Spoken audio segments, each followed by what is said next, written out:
அனைவருக்கும் வணக்கம். அறம் கலைக்கழகத்திலிருந்து ஆனந்த். நம்ம சிரமம் அடிமுறையில் இன்னைக்கு ஒரு 3வது பூட்டு முறை பார்க்க போகிறோம். ஒருத்தங்க அடிக்கிறாங்க, நம்ம தலைப்பகுதிக்கோ இல்லை சென்னி பகுதிக்கோ கன்னத்து பகுதிக்கோ அடிக்கும்போது நம்ம தடுக்கிறோம். தடுத்த வேகத்திலேயே அவங்க கைக்கு கீழ்ப்பக்கமாட்டு ஒளிஞ்சு போகிறோம். இந்த மாதிரி கைக்கு உள்பக்கமாட்டு போய் ஒளியும் போது அவங்களோட கை ஆட்டோமேட்டிக்காக இந்த மாதிரி திருகு ஏற்படும். அவங்களோட கைக்கு அடிப்பக்கமாட்டு சிலம்பத்தை வச்சு அப்படியே திருகணும் அப்படின்னு சொன்னால் இந்த மாதிரி லாக் ஆயிரும். நம்ம எவ்வளவுக்கு வேகம் அழுத்துறோமோ அந்த அளவுக்கு பயங்கரமான வலியை ஏற்படுத்தும். நம்ம கட்டுப்பாட்டுக்குள்ளே இருப்பாங்க. அது மட்டும் இல்லாமல் இந்த கை இந்த முட்டி பகுதியிலே இந்த தோள்பட்டை பகுதியிலேயோ உடைகிறதுக்கோ இல்லை மூட்டு விலகல் ஏற்படுறதுக்கோ வாய்ப்புகள் இருக்குது.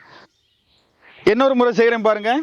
அடிக்கும்போது தடுக்கிறோம், அப்படியே அவங்களோட கைக்கு உள்பக்கமாட்டு போகிறோம். இந்த கைக்கு உள்பக்கமாட்டு கம்பை போட்டு இந்த மாதிரி திருகிறோம்.